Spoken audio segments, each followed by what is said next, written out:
আসসালামু আলাইকুম বন্ধুরা, কি অবস্থা, কেমন আছেন সবাই? দেখেন নতুন পানিতে জাল পাচ্ছে, মাছ লাগছে। সকালবেলা প্রায় 1 কেজির মতো মাছ পাইছিলাম, তো আবার মাছ দেখার জন্য চলে আসছে। এদিকে দেখতেছেন আকাশ মেঘলা। আজকে কদিন থেকে মোটামুটি ভালোই বৃষ্টি হয়েছে। দেখেন ভুট্টা খেতে পানি লাগছে।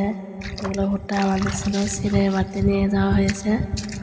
আর এদিকে পানি লাগছে খেতে, আর জাল পাতায় রাখছে আব্বু। তাই এখন আবার আসছে মাছ দেখার জন্য। এই যে জাল দেখতে পাচ্ছেন, অনেকগুলা মাছ লাগছে, কিন্তু এগুলো এখন খুলতে হবে। এই যে খুলতেছে।